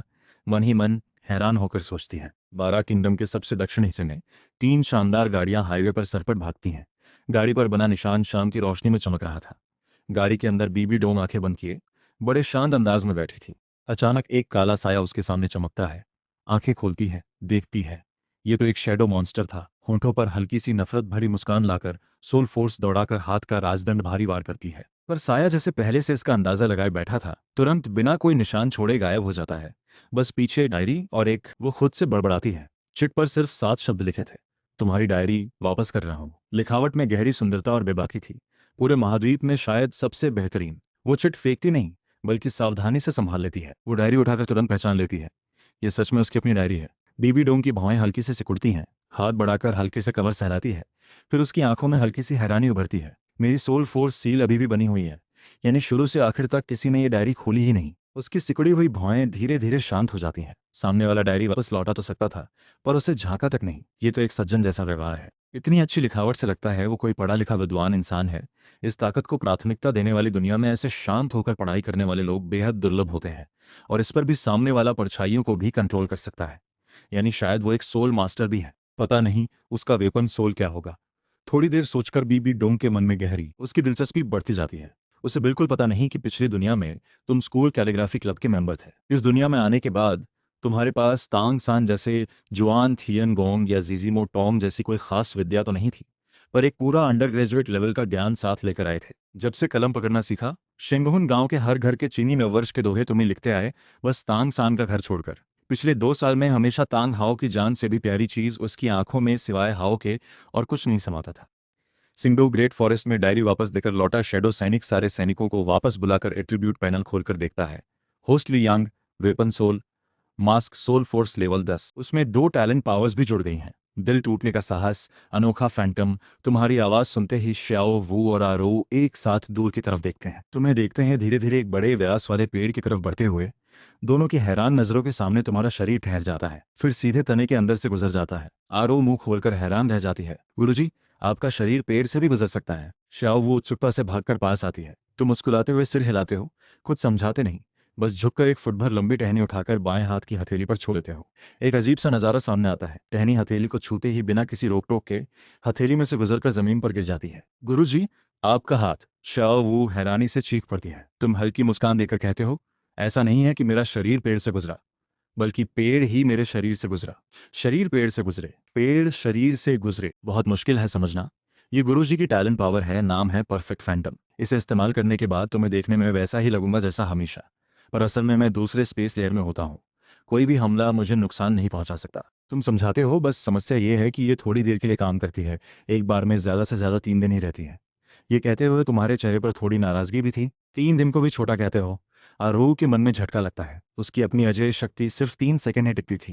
ये ताकत तो उससे कहीं 100 गुना ज्यादा ताकतवर थी। उसकी आंखों में पूरी ईर्ष्या झलकती है। अचानक उसे पूरा यकीन हो जाता है, बेटी को तुम्हारा शिष्य बनवाना जिंदगी का सबसे सही फैसला था। इसी वक्त श्याओ वू के पेट से आवाज आती है। आरोह को तभी याद आता है कि तीनों ने अभी तक दोपहर का खाना भी नहीं खाया। ली यांग गुरुजी, आप यहाँ थोड़ी देर रुकिए, मैं और श्याओ वू खाने का इंतजाम करने जाते हैं। तुम सिर हिलाकर हामी भरते हो। वो श्याओ वू को लेकर चली जाती है। दोनों के जाने के बाद तुम स्पेस रिंग से एक पुरानी किताब निकालकर शांति से पढ़ने लगते हो। कुछ दूरी पर एक छोटी झोपड़ी में आरो खाना बनाने में लगी है। खास मेहमान होने की वजह से उसने खास तौर पर गाजर वाली भेड़ की पसलियां बनाने की सोची, साथ में कुछ घरेलू सब्जियां भी। भेड़ की पसलियां पकने ही वाली थीं कि आरो का चेहरा अचानक बदल जाता है। द मिंग और अरमिंग ठीक इसी वक्त वापस आ जाते हैं। ली यांग गुरुजी को अभी अपनी और श्याओ वू की सोल एनिमल पहचान का पता नहीं चलना चाहिए। तुरंत उन्हें संदेश भेजना जरूरी है कि मैं मेहमानों को संभाल रही हूँ, फिलहाल सामने मत आना, पहले ढूंढना। वो एक छोटी चिड़िया से धीमे से कुछ बातें कहती है। चिड़िया आधी समझते आधी न समझते हुए सिर हिलाकर तुरंत उड़ जाती है। शाम धीरे धीरे ढल जाती है। तुम किताब समेट लेते हो। गुरुजी, माँ ने खाना तैयार कर दिया है। श्याओ वो दौड़कर आकर तुम्हारा हाथ पकड़कर घुमावदार रास्तों से घने जंगल पार कराती है। सामने अचानक खुली जगह आती है। थोड़ी दूर एक साधारी सी झोपड़ी दिखती है, कुछ टूटी फूटी घास की छत वाली इमारतें, बमुश्किल हवा, बारिश से बचाव के लायक। घर के सामने गोल लकड़ी और बेल से बनी मेज कुर्सियां पहले से लगी थीं। ऊपर पका हुआ खाना सजा था। अंधेरा होने की वजह से माँ बेटी ने आंगन में अलाव भी जला दिया था। तुम्हें आते देखा रो गर्मजोशी से बैठाती है। तुम्हारी थाली में एक बड़ा टुकड़ा भेड़ की पसली रखती है। तुम पसली उठाकर एक बाइट लेते हो। भौहें अचानक दोनों बाहों से लिपटे सायों को सीधे झटक कर उड़ा देती है। हाथ में मौजूद राजदंड को उसी वेग से घुमाकर एक साये पर सटीक वार करती है। वो साया पल भर में बिखर कर काले धुएं में बदलकर उड़ जाता है। एक वार में कामयाबी मिलते ही बीबी डोंग तुरंत पूरी बात समझ जाती है। यांगशिन को याद दिलाती है, युगुआन गुई में घबराने की जरूरत नहीं। इन शैडो मॉन्स्टर्स की संख्या भले ज्यादा हो, पर इनकी ताकत ज्यादा नहीं है। दोनों को तुरंत समझ आ जाता है। इसीलिए इतनी देर लड़ने के बावजूद सामने वाला असली नुकसान नहीं पहुंचा पाया। तीनों पूरी तरह घेराव संभालने में ध्यान लगाए हुए थे। बिल्कुल भी नहीं भाप पाए कि 2 साये चुपचाप श्याओ वू माँ बेटी के पास पहुंचकर उनकी बाह पड़कर पल भर में गायब हो चुके हैं। इन अजीबोगरीब जीवों ने पूरी तरह चकमा दे दिया। घोस्ट डोलुओ, तुम बड़ी मुश्किल से खुद को उगलने से रोक पाते हो। पास बैठी श्याओ वू को स्वाद से खाते देख तुम्हें थोड़ी सहानुभूति होती है। सिर हिलाकर सोचते हो। आरो ऊपर देखते ही तुम्हें चम्मच रखते देखती है। पूछने ही वाली थी कि तुम पहले पूछ लेते हो, क्या कुछ बचे हुए इंग्रेडिएंट्स हैं? आरोह की आंखों में हैरानी झलकती है। बिना ज्यादा सोचे जवाब देती है, भेड़ का मांस, गाजर, हरी सब्जियां, थोड़ा थोड़ा बचा है। थोड़ा मांस और मसाला ले आओ। तुम कोने में जलती आग की तरफ देखते हो। मन में एक आइडिया आ जाता है। ठीक है, आरोह उठकर किचन की तरफ जाती है। वापस आने पर तुम हैरान रह जाते हो। वो पूरा आधा भेड़ लेकर आती है, साथ में एक बड़ा टुकड़ा हड्डी मांस भी, सब कुछ साफ धोया हुआ। तुम्हारे मुंह में जो थोड़ा सा हिस्सा गया था वो तो इतना कम था, इतना ज्यादा सामान। तुम खुशी खुशी सामान लेकर आ रो से चाकू और मसाले भी मांगते हो, फिर गाजर चबाती शाओवू की तरफ रहस्यमय ढंग से मुस्कुराकर कहते हो, शाओवू अभी मत खाओ, कुछ साफ टहनियाँ ढूंढ लाओ, गुरुजी तुम्हें एक बढ़िया चीज खिलाएंगे। बढ़िया चीज? क्या माँ के बनाए से भी बढ़िया? शाओवू हैरान होकर पूछती है। उसने कभी इंसानी दुनिया देखी नहीं थी, हमेशा से माँ का खाना ही दुनिया का सबसे स्वादिष्ट खाना समझती थी, पर फिर भी बात मानकर लकड़ी घर की तरफ भागती है। थोड़ी देर बाद आरो और शाओ वो दोनों सामान लेकर लौट आते हैं। मांस के टुकड़े काटना, सीख में पिरोना, मसाला लगाना, ग्रिल तैयार करना, तुम बड़ी सदी हुई तरतीब से काम करते हो। आधे घंटे बाद आग पर सिंकता मांस चटपटाने लगता है, तेल टपकते टपकते नीचे गिरता है, चारों तरफ लुभावनी खुशबू फैल जाती है। तुम बीच बीच में मसाला छिड़कते हो, खुशबू और गहरी होती जाती है। माँ बेटी दोनों बहुत पहले ही पास आकर घेरा बना लेती हैं। शाओवू मांस की तरफ देखते हुए मुंह खोले, मुंह में पानी लिए खड़ी थी। उसकी हालत देखकर तुम मुस्कुराते हुए सिका हुआ मांस उसे और आरू को थमाते हो। पहला बाइट लेते ही शाओवू पूरी तरह जड़ हो जाती है। हे, ये तो बेहद स्वादिष्ट है। बात खत्म होते ही वो चटखारे लेते हुए खाने लगती है। आरू अपने हाथ में पका सुनहरा चमकीला मांस देखती है, हल्का सा बाइट लेती है, वो भी पूरी तरह अचंभित रह जाती है। हल्के तीखे स्वाद के साथ मिली खुशबू, चिकनाई, फिर भी मांस का असली स्वाद बरकरार, मुलायम और अच्छी तरह मसालेदार। उसे कभी यकीन नहीं था कि भेड़ का मांस इतना स्वादिष्ट बन सकता है। वो भी शिष्टाचार भूलकर एक के बाद एक टुकड़े खाने लगती है। तीनों अलाव के इर्द गिर्द बैठकर सेकते खाते। माहौल बेहद हल्का फुल्का था। थोड़ी दूर छोटे जंगल में दो विशालकाय साये चुपचाप ये सब देख रहे थे। बड़े भाई, ये तो बहुत खुशबूदार है, मुझे भी खाना है, ये कहने वाला था एक पूरी तरह काला विशाल वानर। चारों पैरों के बल भी उसकी कंधे की ऊंचाई 7 मीटर से ज्यादा थी। बड़ी बड़ी लालटेन जैसी आंखें सोने जैसी चमक बिखेर रही थी। शरीर काला नीला, विशाल बैल जैसा सिर, 4 मीटर से भी ज्यादा चौड़ा, पानी के मटके से भी मोटा शरीर, 30 मीटर से ज्यादा फैला। यही थे तियानचिंग मक्सदामिंग और टाइटन जायंट एपरमिंग। अरमिंग, माँ ने कहा है बाहर नहीं जाना, खाना है तो भी सब्र रखना पड़ेगा। बड़े भाई, तुम्हें तो देखो, तुम्हें जरा भी नहीं खाना है क्या? विशाल वानर की बात कहते कहते मुंह से लार टपकने लगती है। नीचे की जमीन गीली हो चुकी थी। बड़े भाई, तुम्हारा तो मुंह से इतना लार टपक रहा है, फिर भी कहते हो खाने की इच्छा नहीं? अरमिंग नाराजगी से चिल्लाता है। खाना है तो भी सब्र रखो। द मिंग जोर लगाकर उसे वापस खींचता है। आग के पास आखिरी मांस का सीख भी शाओ वू के पेट में चला जाता है। ग्रिल पर आधे भेड़ का मांस सुनहरा चमकीला हो चुका था। चिकनाई लगातार। तुम पूरा मांस उतारकर 5 हिस्सों में बांट देते हो। पांचों हिस्सों को देखकर आ रो ज्यादा नहीं सोचती। शाओ वू के साथ एक एक हिस्सा उठाकर खाने लगती है। दोनों बड़ी तेजी से खाती हैं। थोड़ी ही देर में 2 हिस्से खत्म हो जाते हैं। शाओ वू, पेट भर गया? तुम पूछते हो जब देखते हो कि शाओ वू बचे मांस को बिना हिले टकटकी लगाकर देख रही है। गुरुजी का बनाया मांस बहुत स्वादिष्ट है और खाने का मन है, पर पेट इतना भर गया कि अब जगह नहीं बची। शाओ वो अपने हल्के फूले पेट को छूते हुए बड़े संतुष्ट भाव से कहती है। तुम आ रो की तरफ देखते हो, वो भी सिर हिलाकर पेट भर जाने की पुष्टि करती है। तो फिर बचे हुए 2 हिस्सों का क्या होगा? शाओ वो मेज पर पड़े बचे मांस की तरफ इशारा करती है। इन 2 हिस्सों का हल आसान है शाओ वो, तुम इसे उस जंगल में उन दोनों को दे आओ। तुम कहते हुए साफ इशारा पास वाले छोटे जंगल की तरफ करते हो। आरोह के मन में झटका लगता है। समझ जाती है कि ली यान गुरुजी को पहले से ही पता चल चुका था कि दा मिंग और अरमिंग जंगल में छिपे हैं। जो इंसान 3 टाइटल डोलुओं से माँ बेटी को बचा सकता है, वो भला 2-10 लाख साल पुराने सोल एनिमल्स की मौजूदगी क्यों नहीं भाप सकता? तभी समझ आता है इसीलिए मांस 5 हिस्सों में बांटा गया था। जंगल में मौजूद वो दोनों। गुरुजी, जंगल में कोई है क्या? शाओ वो हैरानी से देखती है। तुम मुस्कुराते हुए कहते हो, जाओ, जाकर खुद देख लो। शाओ वो मांस उठाकर उत्सुकता से छोटे जंगल की तरफ बढ़ती है। जंगल में कदम रखते ही जानी पहचानी आवाज आ जाती है। बगल में खड़ा अर्निंग, दोनों आंखें उसके हाथ में मौजूद मांस पर टिकी हुई। आरो के मन में झटका लगता है। समझ जाती है तुम्हें पहले से पता था दामिंग और अरमिंग यहाँ छुपे हैं। आखिर जिसने 3 टाइटल डोलुओं से माँ बेटी को बचाया, वो भला इतनी हलचल क्यों ना भापे? इसीलिए मांस 5 हिस्सों में बांटा गया था, जंगल में छिपे दोनों के लिए। गुरुजी, जंगल में कोई है? शाओ वू चेहरे पर उत्सुकता लिए तुम्हारी तरफ देखती है। तुम हल्की मुस्कान के साथ कहते हो, जाओ, जाकर पता चल जाएगा। शाओ वू मेज पर पड़ा मांस उठाकर उत्सुकता से जंगल की तरफ बढ़ती है। जंगल में घुसते ही एक जानी पहचानी आवाज गूंज उठती है। शाओ वू दीदी, मुंह से लार टपकाते द मिंग सीधे उसके सामने आ जाता है। बगल में खड़ा अरमिंग भी, दोनों की नजरें सीधे उसके हाथ के मांस पर टिकी थी। द मिंग, अरमिंग, तुम लोग कब वापस आए? शाओ वू हैरानी से पूछती है। शाओ वू दीदी, हम थोड़ी देर पहले ही वापस आए हैं। आरो ने कहा, घर में मेहमान है तो तुमसे खेलने नहीं आए? द मिंग कहते हुए भी नजरें मांस पर टिकाए रखता है। शाओ वो खुद को हंसने से नहीं रोक पाती। मांस उनकी तरफ बढ़ाती है। गुरुजी ने ही मुझे भेजा है ये तुम्हें खिलाने के लिए। दामिंग और अरमिंग खुद को रोक नहीं पाते, मांस लेकर लपकते हुए खाने लगते हैं। बड़े भाई, मैंने कहा था ना ये मांस स्वादिष्ट है। बेकार की बात, पल भर में दोनों हिस्से पेट में चले जाते हैं। बड़े भाई, ये मांस बहुत स्वादिष्ट है, पर मेरा पेट अभी भी भरा नहीं। अरमिंग बेबसी से मुंह बनाकर द मिंग की तरफ देखता है। मेरा भी पेट भरा नहीं, द मिंग स्वाद के मुंह भरे भरे कहता है। और खाने का मन है, अब क्या करें? चलो, मेरे पास तरीका है। अरमिंग मुड़कर जंगल के बाहर की तरफ तेजी से भागता है। पलक झपकते ही गायब हो जाता है, श्याओ वू को नमस्ते तक कहे बिना। वो घबराकर हाथों से डिफेंस चलाता है, हथियार गिराता है, गुस्से से चीख कर 7वीं soul technique ghost spirit real form इस्तेमाल करता है। पर सोल फोर्स दौड़ते ही सारे साए पल भर में गायब हो जाते हैं। घोस्ट डोलुओ वहीं ठिठक हैरानी से पास खड़े जू डोलुओ की तरफ देखता है। उसका भी वही हाल है। तीसरी soul technique death web bind. Bibi Dong की ठंडी आवाज गूंजती है। वो मुंह से गहरा बैंगनी विशाल जाल छोड़ती है। जहरीले बादल के साथ आगे के सायों पर फैल जाता है। जाल लगातार बढ़ता जाता है। पल भर में 100 मीटर व्यास तक फैल जाता है। छुए गए पेड़ की डालियां तुरंत जहर से गलकर बैंगनी काली बूंदें टपकाने लगती हैं। देखते देखते ज्यादातर साए फंसने ही वाले होते हैं। द मिंग, अरमिंग, तुम लोग, शाओ वो अपनी जगह जड़ खड़ी रह जाती है। अगले दिन आसमान साफ होने के बाद तुम जल्दी उठ जाते हो, कमरे में शांति से प्रैक्टिस करने लगते हो। थोड़ी देर बाद श्याओ वो दरवाजा खोलकर आंगन में निकलती है। मन में अब भी कल रात दोनों के जल्दी भाग जाने वाली बात घूम रही थी। सोचती है आखिर वो कर क्या रहे थे। जैसे ही वो झील किनारे पहुंचती है, अचानक रुक जाती है। झील किनारे एक बुझी हुई अलाव बची थी। पास एक 9 फीट लंबा, करीब 6 फीट चौड़ा काला सा कुछ पड़ा था। दो लंबी टांगें भी दिखती थीं। द मिंग और अरमिंग उसी चीज के पास पड़े थे।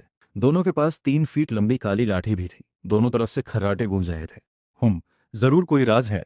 कल रात दोनों के बिना बताए भाग जाने की बात याद करते हुए अरमिंग थोड़ा शर्मिंदा होकर बोलता है, ये बारबेक्यू है। शाओ वू हैरानी से आगे बढ़कर एक टुकड़ा तोड़ती है। देखती है अंदर भी काला है। और वो दो चीजें क्या है? वो पास पड़ी काली लाठियों की तरफ इशारा करती है। वो भी बारबेक्यू है। दोनों एक साथ जवाब देते हैं, अच्छा, द मिंग तो मैंने खा लो, तब मानूंगी। शाओ वो दोनों लाठियों की तरफ इशारा करती है। द मिंग तुरंत दुखी हो जाता है। अरमिंग मन ही मन खुश होता है। अच्छा हुआ मुझे नहीं खिलाया, सच में निकलना मुश्किल है। तभी श्याओ वो हाथ में पकड़ी काली चीज अरमिंग के सामने बढ़ाती है। अरमिंग, तुम ये खाओ। अरमिंग की आंखें फौरन फैल जाती हैं। श्याओ वो दीदी, वो लाठी नहीं है। हमने तो गाय की टांग सेंकी थी, और तुम्हारे हाथ में जो है वो पूरा एक गाय है। दामिंग शर्मिंदगी से समझाता है। शाओ वो को तब समझ आता है, उस काली चीज में कुछ कुछ गाय की आकृति नजर आती है, पर वो दोनों लाठियां तो बिल्कुल टांगों जैसी नहीं दिखती। कल तुमने जो मांस दिया वो बहुत स्वादिष्ट था। हमारा पेट भरा ही नहीं था। एक भेड़ तो दांतों के बीच फंसती भी नहीं। और मिंग ने एक गाय पकड़कर पूरी रात सेंका, पर बिल्कुल भी खाने लायक नहीं बना। दा मिंग दुखी होकर सारी वजह बताता है। अच्छा, तो तुम लोगों को बारबेक्यू खाना है? मुझसे कहते ना, इसमें क्या मुश्किल है? कल गुरुजी सेक रहे थे, वे साथ में देख रही थी। शाओ वू आत्मविश्वास से सीना ठोककर कहती है, सच में? शाओ वू दीदी, तो अभी बना सकती हो? और मिंग उत्साहित होकर उछल पड़ता है, ठीक है, पर गाय से नहीं। और निंग, तुम भेड़ पकड़कर लाओ। द मिंग, तुम टहनियाँ इकट्ठा करो। फिर मेरे घर के किचन से मसाले और मांस काटने वाला चाकू ले आओ। शाओ वू याददाश्त के हिसाब से हुक्म देती है। द मिंग और अरमिंग तुरंत मुड़कर तेजी से दौड़ पड़ते हैं। द मिंग गाय जैसे पैरों से टहनियां समेटता है, पूंछ लपेटकर उठाकर ले चलता है। जंगल की तरफ आवाज लगाता है। एक छोटा बंदर तुरंत किचन में भागकर छोटा चाकू और मसाला मुंह में दबाकर बाहर आता है। आराम से द मिंग के पीछे पीछे चलता है। जल्दी ही द मिंग मसाला और टहनियां लेकर लौट आता है। और मिंग भी एक भेड़ लेकर पहुंच जाता है। और मिंग खाल हटाकर आंतें साफ करके मांस धोता है। द मिंग, तुम ये 5 टहनियां अच्छे से धो लो। थोड़ी देर में आग जलानी है। श्याओ वो याद करते करते, बारबेक्यू के लिए आते भी निकालनी होती हैं क्या? और मिंग थोड़ा उलझन में पड़ता है। बेशक, बस मांस चाहिए। श्याओ वो की बात खत्म होते ही उसका चेहरा अचानक बदल जाता है। वो गाय, तुमने वो भी ऐसे नहीं किया था ना? नहीं। श्याओ वो का पेट तुरंत उलटने लगता है, लगभग उगलने ही वाली थी। वो बेचैनी दबाकर तुम्हारी तरह आधी भेड़ ग्रिल पर चढ़ाती है। बीच बीच में मसाला छिड़कती है। वक्त बीतने के साथ धीरे धीरे मांस की खुशबू फैलने लगती है। वाकई शाओ वो दीदी कमाल है। ये खुशबू बिल्कुल कल जैसी ही है। द मिंग के मुंह से लार टपकने लगती है। खुशबू और गहरी होती जाती है। और मिंग बेचैनी से ग्रिल के इर्द गिर्द घूमकर बार बार पूछता है, हो गया क्या? काफी देर बाद जाकर शाओ वो मांस उतारती है। 5 हिस्सों में बांटती है। ये गुरुजी के लिए, ये माँ के लिए, ये दामिंग के लिए। दामिंग आगे बढ़कर अपना हिस्सा एक ही निवाले में निगल जाता है। और मिंग भी बेसब्री से उठाकर मुंह में डालता है, पर अगले ही पल दोनों छीछी करते हुए मुंह से थूक देते हैं। शाओ वो दीदी, ये जल गया है। दामिंग दुखी होकर मुंह बनाता है, ऐसा हो ही नहीं सकता। गुरुजी ने भी बिल्कुल ऐसे ही सेका था। शाओ वो भी हैरानी से खुद एक टुकड़ा उठाकर चखती है। पफ, इतना बदमजा। वो भी तुरंत थूक देती है। शाओ वो दीदी, फिर से सोचो, कहीं कोई फर्क तो नहीं रह गया? और मिंग परेशान होकर गोल गोल घूमने लगता है। शाओ वो दिमाग खपाकर सोचती है, पर समझ नहीं पाती कहाँ गलती हुई। आखिरकार मुड़कर घर की तरफ भाग जाती है। थोड़ी देर बाद वो आरोह को खींचकर वापस आती है। अच्छा, तुम्हें बारबेक्यू खाना था? मुझे लगा तुम बिल्ली जैसी क्यों बन गई। नज़ारा देखते ही आरोह पूरी बात समझ जाती है। पहले श्याओ का मुंह साफ करती है। रोऊ चाची, कल का बारबेक्यू बहुत स्वादिष्ट था। मैं और अरमिंग भी खाना चाहते थे। रात हमने खुद कोशिश की, पर बिल्कुल खराब बन गया। अभी श्याओ वो दीदी वाला भी नहीं बना। दामिंग सच्चाई बताता है। अरोऊ मेज पर पड़ा मांस देखकर हंसी दबाती है। बेवकूफ बच्चों, तुमने बहुत देर तक सेका, इसीलिए जल गया। वो बची हुई आधी भेड़ उठाती है। बारबेक्यू खाना है तो रोऊ चाची से पूछ लेते ना ली। यांग गुरुजी ने कल एक एक कदम मुझे याद है। देख लो मुझे, मांस पिरोना, मसाला लगाना, ग्रिल सेट करना, और रोज सधे हाथों से काम करती है। हर कदम तुम्हारे कल के तरीके से बिल्कुल मेल खाता है। जल्दी ही खुशबूदार बारबेक्यू तैयार हो जाता है। आरो मांस को 5 हिस्सों में बांटते हुए आत्मविश्वास से कहती है। श्याओ वू और अरमिंग बेसब्री से एक एक हिस्सा उठाकर बाइट लेते हैं। दामिंग हमेशा की तरह एक सांस में निगल जाता है। अगले ही पल पफ पफ पफ 3 आवाजों में तीनों थूक देते हैं। आरो शक से एक टुकड़ा चखती है। पफ चौथी आवाज, उसका चेहरा भी तुरंत उतर जाता है। श्याओ वू, ये बारबेक्यू बहुत बुरा बना है। लियांग गुरुजी को मत भेजो। अगली बार रोऊ चाची तुम्हारे लिए मांस सींक बनाएगी। नहीं चाहिए, मां मत करो। अरे रोऊ चाची। सुबह का सूरज पूर्व से चमकते हुए उगता है। सुनहरी रोशनी बिखेरता है। सिंगडो ग्रेट फॉरेस्ट में दूसरी बार ऐसा नज़ारा शायद ही मिले। सारे साए एक साथ जमीन में समा जाते हैं, पूरी तरह गायब हो जाते हैं। इतना बड़ा जहरीला जाल भी खाली रह जाता है, बस समतल जमीन पर बिछ जाता है। तीनों तुरंत रिएक्ट करते हैं। एक साथ सायों के गायब होने वाली जगह पर सोल टेक्निक बरसाते हैं। गड़गड़ाहट के साथ जमीन बड़े बड़े गड्ढे बन जाते हैं, पर एक भी टुकड़ा साये का नहीं मिलता। अचानक चीख निकलती है। बुरा हुआ, वो 10 लाख साल पुराने दोनों सोल एनिमल्स चले गए तो। खास वेपन सोल या साधारण शरीर वाले सोल एनिमल का सोल रिंग साल की सीमा तोड़ सकता है। ट्रांसमाइग्रेटर होने की वजह से तुम्हारा पहला सोल रिंग कम से कम 1000 साल पुराना होना चाहिए। शैडो आर्मी हुक्म मानकर दरवाजे पर मौजूद 2 लोगों को छोड़कर पल भर में पूरी तरह गायब हो जाती है। तुम फिर से ध्यान लगाकर बैठ जाते हो। कुछ ही देर बाद आरो शाओ वू को लेकर तेजी से वापस आती है। माँ बेटी दोनों की बारबेक्यू फेल हो चुकी थी। दिल में थोड़ी उदासी थी। गुरुजी, क्या आप मुझे बारबेक्यू बनाना सिखा सकते हैं? घर के अंदर घुसते ही श्याओ वू आवाज लगाकर बेसब्री से भागती है। श्याओ वू, रुको। लगता है लियांग गुरुजी प्रैक्टिस कर रहे हैं। आरो दरवाजे पर मौजूद शैडो सैनिक को देखकर तुरंत उसे पकड़कर रोकती है। शैडो सैनिक की खून जैसी ठंडी आंखों से नजरें मिलते ही शाओ वू की पीठ पर हल्की सी सिहरन दौड़ जाती है। उसे पता है ये साए गुरुजी बात मानते हैं, नुकसान नहीं पहुंचाएंगे। फिर भी डर लगने से खुद को नहीं रोक पाती। माँ की छिछिट जाती है। माँ बेटी सावधानी से आंगन के दूसरी तरफ जाकर बैठ जाती हैं। तभी एक और साया आंगन में उतरता है। यही थी शैडो आर्मी की वापसी। हाथों में पूरे 5 मीटर लंबा एक विशाल हड्डी वाला जीव उठाए। बदन पर काली भेड़िया जैसी लकीरें, पंजों पर सफेद निशान, तेज नुकीले पंजे, बदन से बुरी ऊर्जा फैलती हुई। यही तो वो है।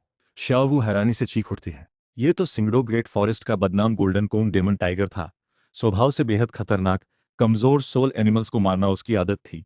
कभी बाहर निकलते वक्त उससे टकराव हुआ था। धड़ाम की आवाज के साथ आधी मरी हुई गोल्डन कॉन्ग डेमन टाइगर जमीन पर पटक दी जाती है। इतना डर जाता है कि चीख भी नहीं निकाल पाता। तुम आवाज सुनते ही प्रैक्टिस रोककर कमरे से बाहर आते हो। विशाल टाइगर देखते ही थोड़े हैरान हो जाते हो। सोल एनिमल एनसाइक्लोपीडिया में लिखा था, गोल्डन कॉन्ग डेमन टाइगर 1000 साल में 4 मीटर तक बढ़ता है, फिर हर 10 साल में 1 सेंटीमीटर बढ़ता है। ये 5 मीटर लंबा टाइगर पूरे 10 लाख साल पुराना है। शैडो आर्मी ने तो 10 लाख साल पुराना सोल एनिमल पकड़ लिया। तुम्हारा चेहरा तुरंत गंभीर हो जाता है। सब आओ, लाइन बनाओ। तुम्हारी आवाज में हल्की सी नाराजगी झलकती है। शैडो आर्मी के साए पल भर में चमककर सीधी कतार में खड़े हो जाते हैं। शाओ वू और आरो हैरान होकर देखती रह जाती हैं। तुम जमीन पर पड़े गोल्डन कॉन्ग डेमन टाइगर की तरफ इशारा करके पूछते हो, देखो ये क्या है? शैडो सैनिक एक दूसरे का मुंह ताकते हैं, पूरी तरह उलझे हुए। मैंने तुम्हें कहा था 1000 साल पुराना, मुझे कैसे अवशोषित करना है इसे? तुम बोलते बोलते और गुस्से में आ जाते हो। पास पड़े डेमन टाइगर को लात मार देते हो। आह! डेमन टाइगर एक दर्द भरी चीख निकालकर अपने चारों पैर झटककर वहीं जान गंवा देता है। तुम्हारे चेहरे पर पूरी बेबसी छा जाती है। मन में सोचते हो कैसे इतना बड़ा 10 लाख साल पुराना सोल एनिमल इतनी आसानी से हार गया। टाइगर की जान खत्म होते ही धीरे धीरे काली रोशनी उसके बदन पर इकट्ठा होने लगती है। धीरे धीरे काला रिंग बनकर उभर जाता है। 10 लाख साल पुराना सोल रिंग यूं ही छोड़ना बड़ा अफसोस की बात है। तुम्हारे मन में थोड़ी उलझन होती है। आखिर लालच के आगे तुम टिक नहीं पाते। फैसला करते हो एक बार ट्राई करते हैं, जरूरत पड़ी तो बीच में रोक देंगे। परफेक्ट फैंटम स्किल के होते हुए बैकफायर की फिक्र नहीं। तुम मन बना लेते हो। तुम कमल की मुद्रा में बैठ जाते हो। हथेली से मास्क वेपन सोल निकालकर सोल रिंग को बुलावा भेजते हो।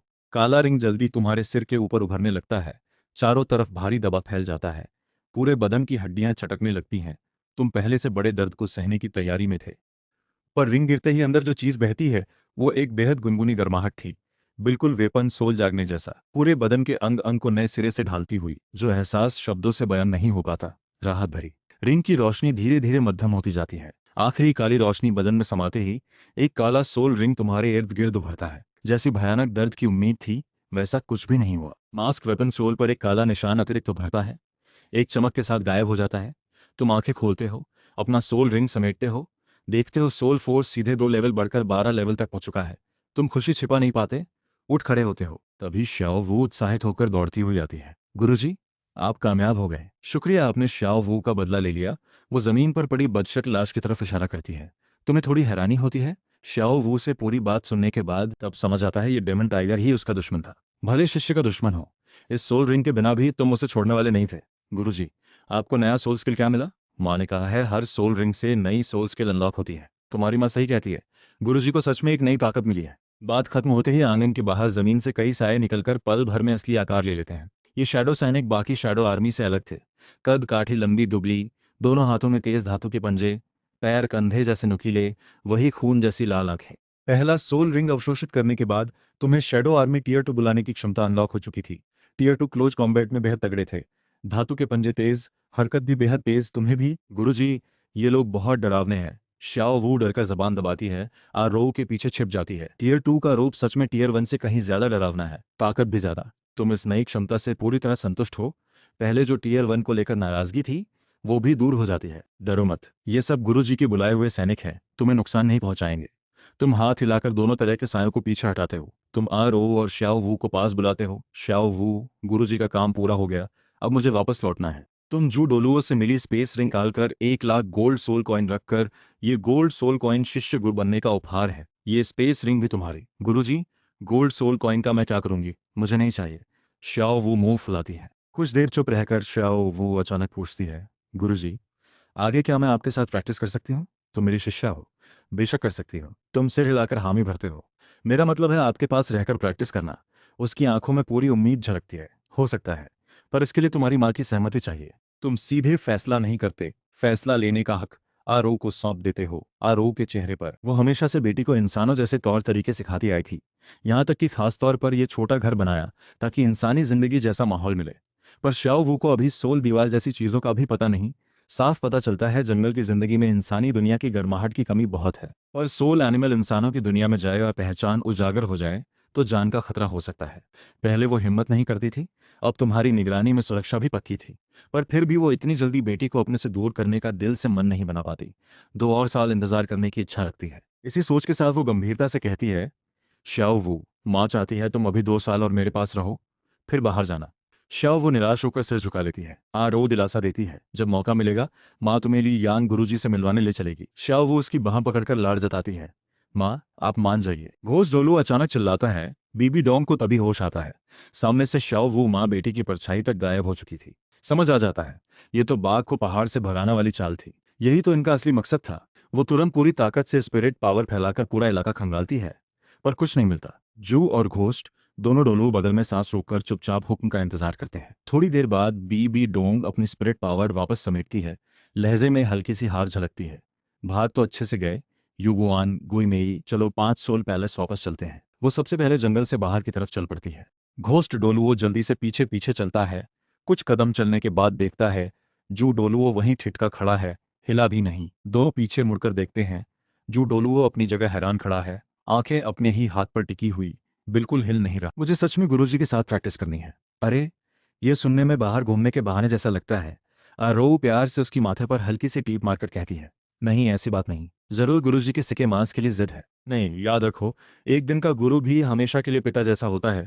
गुरुजी के पास पहुंचकर उन्हें पूरी इज्जत देनी है, बात मानकर समझदारी दिखानी है। घर जैसी जिद नहीं चलेगी। माँ, आपने मान लिया? शाओ वू की आंखें चमक उठती हैं। आखिर तुम मेरी बेटी हो, तुम्हें नहीं दुलारूंगी तो किसे दुलारूंगी? आरो मुस्कुराते हुए चिल्लाती है, याहो, अब हर रोज बारबेक्यू खाने को मिलेगा। शाओ वो उत्साह से उछल पड़ती है। बेटी की खुशी देखकर आरो को अलगाव की सोच से मन थोड़ा उदास हो जाता है, भाव थोड़े गहरे हो जाते हैं। शाओ वो माँ की उदासी भांपकर उत्साह थोड़ा कम कर लेती है। तुम्हारी तरफ मदद मांगने वाली नजर से देखती है। तुम सब कुछ भांपकर हल्की मुस्कान देते हो। गुरुजी, आप कह रहे हैं मैं माँ को भी साथ ले सकती हूँ? शाओ वू को यकीन नहीं होता। मैंने कभी मना नहीं किया। सही मायने में तुम मेरे साथ प्रैक्टिस करोगी, तुम्हारी माँ तुम्हारे साथ ही रहेगी। तुम सही करते हो। माँ बेटी दोनों के चेहरे पर तुरंत खुशी छा जाती है। शुक्रिया अली। यांग गुरुजी। आरो आदर से झुककर प्रणाम करती है। मैं तुम्हारे कपड़े धोने, खाना बनाने और रहने की देखभाल में मदद कर सकती हूँ। सुनते ही खाना बनाना शब्द पर तुम्हें थोड़ी सिहरन आती है। अपनी बात पर पछतावा भी होता है। आरो की खाना बनाने की काबिलियत सच में तारीफ के लायक नहीं थी। रुको, मेरी एक शर्त है, तुम्हें भी मुझसे खाना बनाना सीखना होगा। तुम सुधार करते हो। ली यांग गुरुजी, तो आज से मैं भी आपकी शिष्या हुई। आरो आगे बढ़कर प्रणाम करने ही वाली थी। नहीं, जरूरत नहीं, तुम गलत समझ रही हो। मैं बस तुम्हें खाना बनाना सिखाऊंगा। तुम उसे रोक देते हो। ठीक है, अब तुम लोग जल्दी सामान समेट लो, आज ही निकलते हैं। बात पूरी होते ही माँ बेटी दो खरगोश जैसी तेजी से भाग जाती हैं। उनके जाने के बाद तुम एक चुटकी बजाते हो। टीयर 2 के मेंबर तुरंत आगे आकर घुटनों के बल बैठ जाते हैं। देखते हैं तुम्हारी ताकत कैसी है। तुम हुक्म देते हो। हुक्म मिलते ही टीयर 2 पास वाले छोटे जंगल की तरफ उड़ान भरता है। बिना स्पेस टेक्निक के भी स्पीड साफ तौर पर टीयर 1 से एक कदम आगे थी। वो बिना संकोच के तेज धातु की चमक से 1 फुट व्यास वाले बड़े पेड़ों को एक ही झटके में 2 हिस्सों में काट देते हैं। ताकत भी टीयर 1 से कहीं ज्यादा। तुम संतुष्ट होकर सिर हिलाते हो। काफी हो गया, अब दूसरी तरह से टेस्ट करना चाहिए, नहीं तो ऐसे काटते रहे तो पूरा जंगल ही खत्म हो जाएगा। अचानक तुम रुकने वाले ही थे कि अगले ही पल तुम अपनी जगह जड़ हो जाते हो। सामने कहाँ जंगल बचा था, बस बराबर कटे हुए ठूंठ ही ठूंठ नजर आते हैं। टीयर 2 के शैडो सैनिक शांति से खड़े अगले हुक्म का इंतजार करते हैं। तुम्हारे मन में झटका लगता है। करीब 1000 पेड़ों का पूरा जंगल पलक झपकते ही जमीन पर धराशायी हो चुका था। ये स्पीड आम लकड़हारे से भी कहीं ज्यादा। तुम अपनी हैरानी दबाकर आंगन में मौजूद बराबर संख्या वाली टीयर 1 दोनों आर्मी एक दूसरे की तरफ बढ़ती हैं। टकराव होते ही एक ही झटके में छोटे आंगन की बाढ़ चकनाचूर हो जाती है।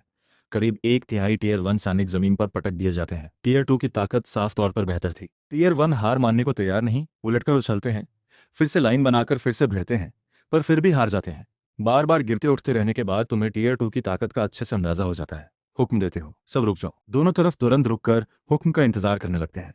इसी दौरान श्याओ वू माँ बेटी अपने अपने बंडल लेकर वापस दौड़ती हुई आती है। आरो हैरान होकर देखती है। अरे, कुछ कम लगाया ना। श्याओ वू भी हैरानी से चिल्लाती है। माँ, वेलान वेलान कहाँ गया? छोटा जंगल भी गायब है। ये किसने किया? वो तो मैंने और श्याओ वू ने कई साल लगाकर बड़ा किया था। लियांग गुरुजी, आपने देखा किसने किया? आरो की आवाज में नाजगी झलकती है। तुम टीयर 2 की तरफ इशारा करके थोड़ी शर्मिंदगी से कहते हो, मेरी शैडो आर्मी से गलती हो गई। आरो तुरंत बात बदल लेती है। अच्छा, ये इन्होंने किया, कोई बात नहीं, कोई बात नहीं। तभी लग रहा था थोड़ा खुला खुला सा है, कट गया तो अच्छा ही हुआ। चलने में आसानी होगी। श्याओ वू उम्मीद से देखती है। गुरुजी, हम पूरी तरह तैयार हैं। तुम्हें उम्मीद नहीं थी श्याओ वू माँ बेटी साथ में सिंगडो ग्रेट फॉरेस्ट छोड़ेंगी? शिंगुन गांव में टाइटल डोलो तांग हाओ गवाह मौजूद है। श्याओ वू की सोल एनिमल पहचान उजागर ना हो, इसलिए उन्हें वहां ले जाना बिल्कुल भी सही नहीं होगा। कोई और जगह ढूंढनी होगी। थोड़ी देर सोचकर तुम फैसला कर लेते हो तो चलो निकलते हैं। टीयर 1, टीयर 2, सब सुनो। टार्ग नॉटिंग सिटी, चलो।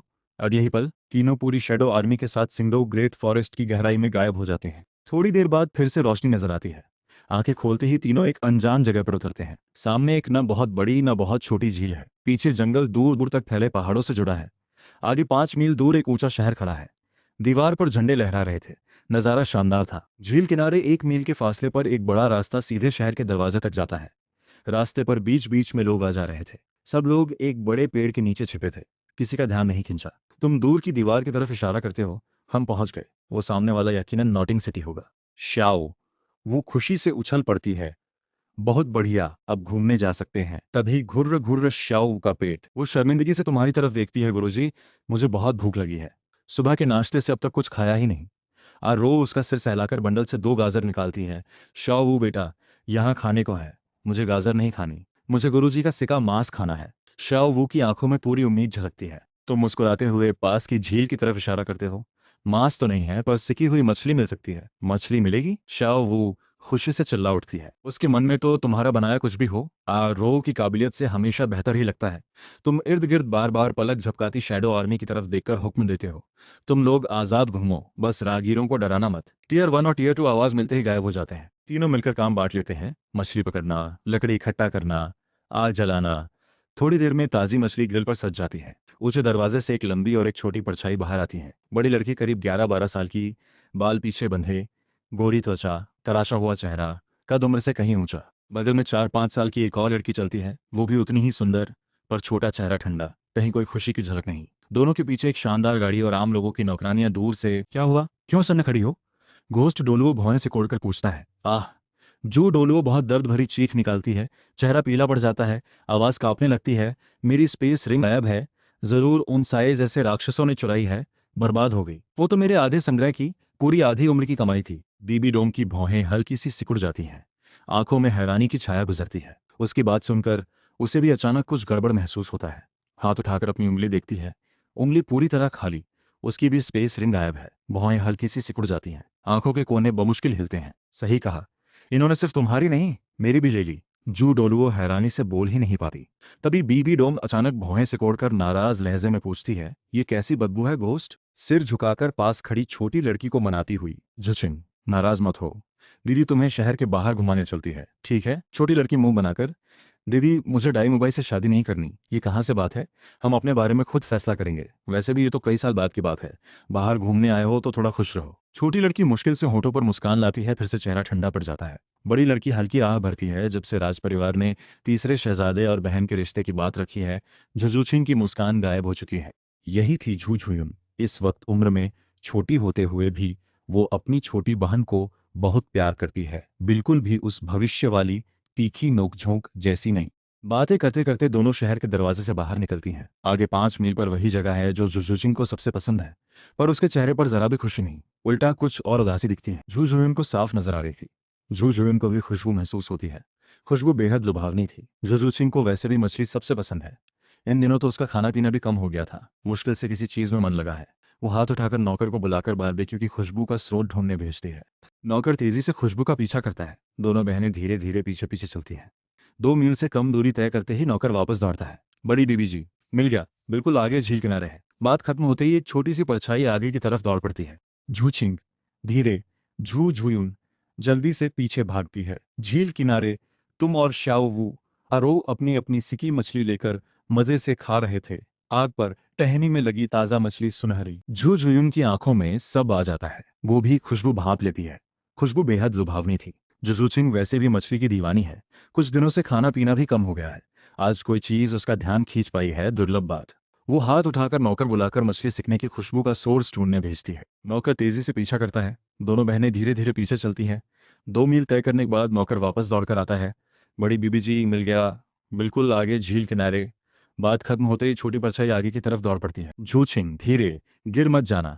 झू झुयुन की आवाज में फिक्र झलकती है। तुम ध्यान से देखते हो, लड़की भले उम्र में छोटी है, पर तुम तुरंत पहचान लेते हो, यही तो झू झुचिंग है। साथ में मौजूद लड़की जाहिर तौर पर झू झुयुन। तुम्हारे मन में झटका लगता है, दोनों एक साथ मौजूद हैं। मतलब ये जगह नॉटिंग सिटी बिल्कुल नहीं है। ये भरोसे लायक न होने वाली शैडो आर्मी।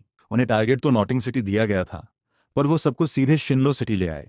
तुम्हें हंसी भी आती है और गुस्सा भी। फिर सोचते हो जब आ ही गए हैं तो झुझुचिंग को शिष्या बनाने की कोशिश कर ही लेते हैं।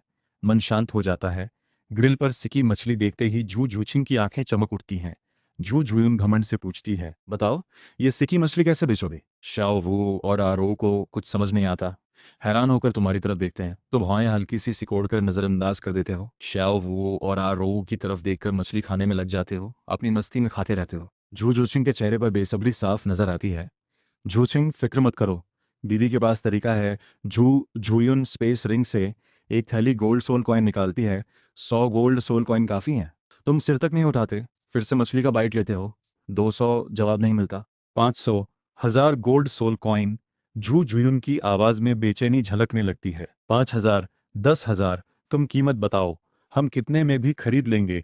वो सीधे स्पेस रिंग निकाल देती है। तुम बस इतना कहते हो, माफ करना, ये सिकी मछली हमारी बड़ी बहन। तलवार।